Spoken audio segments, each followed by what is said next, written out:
Welcome back to the Gadget Lab podcast. I'm Mike Isaac. I'm Michael Calori. And this week in the news, what do we have going on, Mike? Let's see. There was a apology letter from Netflix that arrived in my inbox, and I couldn't quite make much sense of it. What did it say? We're sorry that we jacked up the prices, so we're splitting into two companies, basically? Yeah. So, in case you've been living under a rock, the big streaming service Netflix had a change of business a couple of months ago where they were splitting up the DVD subscriptions and the streaming subscriptions. Apparently, people who couldn't read things and understand them were confused by this.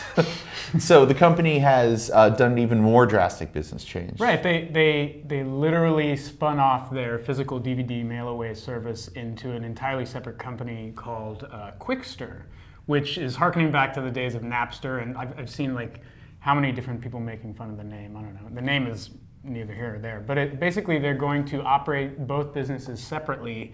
And it's sort of like everyone's kind of speculating, is it a strategic move to sort of put more emphasis on streaming only instead of physical DVDs? So if one side of the business does poorly over time, they don't have to worry about upsetting shareholders. I think so. I think that's the tack. I mean, Right. Basically, it's pretty obvious at this point that Netflix wants DVDs to just disappear. Right. Its customers aren't quite necessarily sure that they want to give up DVDs because either they aren't set up for streaming or they haven't experienced streaming, or there's also the fact that Netflix is streaming the content options that they make available for streaming are less than what's available for DVD. Right. Or they're living in the Stone Age and are not in the future. Yeah, so Netflix is trying to sort of usher its business into the next step, and they're having kind of a tough go of it. Yeah, I mean, everyone is just kind of confused. They got this sort of weird email in their inbox on Monday morning. The company broke this news late Sunday night. Yeah. Everyone just wakes up to this, what is this new company? The thing I can't get behind is people complaining that it's costing them money. You're consuming content at a rate 5 times what you used to be able to consume it at. So just get over it and pay the money. Whatever, dude. I want more for less. Yeah, everybody does, right? Exactly. But the other news that we have is a piece of gadgetry. Yeah. We actually have hardware. Tell me about it, Mike. That's why I'm here. What is it? This is a new Android tablet. Yay! Never seen one of these before, I bet. This is actually it's the second tablet we've seen this year from Lenovo, the company that makes the ThinkPad. And this is actually the ThinkPad tablet.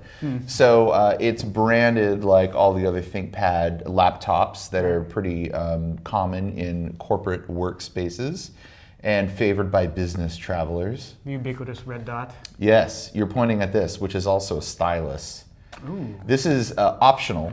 It's a $500 tablet, and that's for Wi-Fi only, and it comes with everything that you would expect a $500 Wi-Fi tablet to come with. It's got a gig of RAM, it's got a gigahertz processor, Right. It's got a nice big screen. It also has some heft. It's about 1.5 pounds. It has physical HDMI and USB ports. It has a lot of the stuff that we've seen some of the more business-minded tablets have. The stylus is $30. Which is that's not as bad. HTC debuted their tablet with a stylus at $80 or Yeah, something. the Flyer. So that's cheaper, right?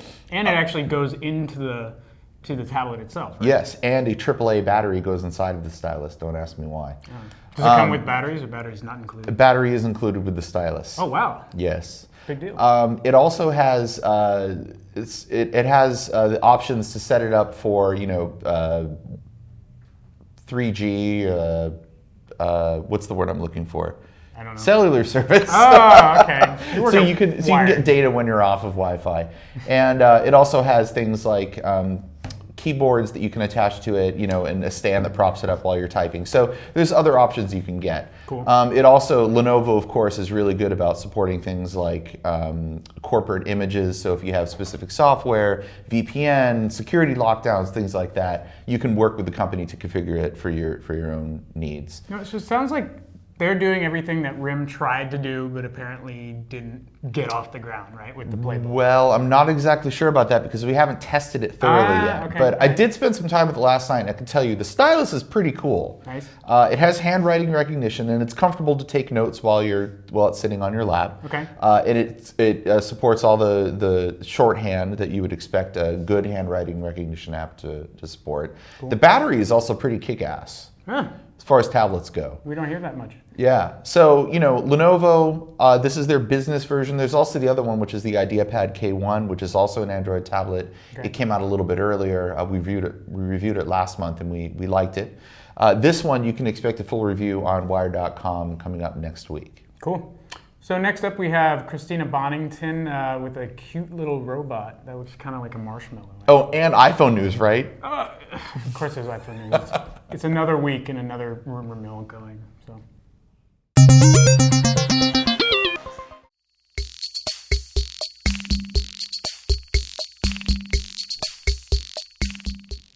This is the My Keep On robot.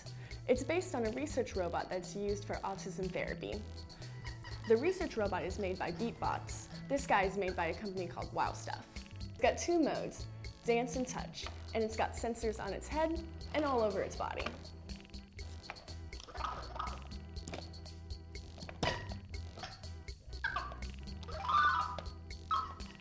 It's also got advanced beat detection software, so it can dance to music.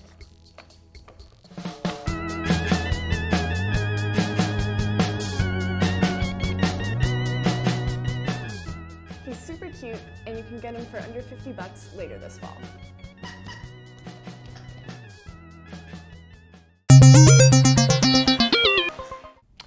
That was cute. I always love pee-pee soaked marshmallows. Oh man, but actually, the coolest thing about this robot is that a portion of proceeds go back to autism research. Oh, that's nice. Yeah, the original robot is used for autism research, so Cool. And this is just a toy based on that one. it is. Anyway, speaking of nothing that we were just talking about, we have an obligatory Apple rumor roundup. Yes. Tell me about everything in that world, because everyone's dying to hear about it, of course. Absolutely. So first off, it looks like T-Mobile will definitely not be getting the iPhone this year. Okay. Yeah. The network that didn't have it continues to not have it. Yeah. It's like non-news, but people still get crazy over it. I guess that'll upset a lot of T-Mobile subscribers. Maybe so. Maybe they'll defect to one of the other carriers. Right on. What else? Next, it looks like the iPhone is going to land October 4th. Oh, that's when the next Apple event is, so says some random secret source that another news outlet has? Exactly. All right. Yeah. So October 4th, we'll keep a lookout, eyes and ears open. All right, yeah, we'll be there with bells on, I'm sure. And then, What else? third thing, Al Gore was speaking at a summit earlier this week, and he said, Al Gore, like secret robot vice president Al Gore? yes, right. inventor Former- of the internet. Right. Yeah. Current Apple board member Al Gore? Yes, What did he say? exactly. So he Okay. said, so he was talking, he just gives this kind of offhanded comment, blah, blah, blah, iPhones coming next month. So he said iPhones. iPhones, plural? Plural, Huh. yes. Hmm. So, there's been rumors that there's an iPhone 4S and an iPhone 5, so it just looks, maybe he knows something we don't. He's on the Apple board. Well, that's like a total Apple PR spin type move. You casually drop something. The former vice president of the United States casually drops a hint in a conference, a speaking gig. That's pretty, that's their style. Anyway, all right. I'm sure you guys have had enough of that. What else you got? You got something big in the world of robotics and computing and hardware this week happened. What is it? Yes. So this past weekend was Maker Faire New York. Okay. And Arduino and Atmel announced a couple of new Arduino products. Okay. What's an Arduino product? So an Arduino is, it's a project board. It has a microcontroller on it, and you can program it. So you can use it in, robotics projects, all sorts of different things. In the past, I've used one for my senior design project for college. Oh, cool. For a solar-powered robot. Did you get a good grade? Yes. Although it did terrible in course you did. competition, but Oh, did it Yeah. break down? I don't want to talk about it. Okay, all right. Well, we have an example of another Arduino board that I got at Google's developer conference earlier this year. Is this somewhat like the new ones that are coming out? I mean, it's similar in that it's an Arduino, but the new one, the biggest announcement is the Arduino Due, or Due. Or Due, because they're Italian. Exactly. Right.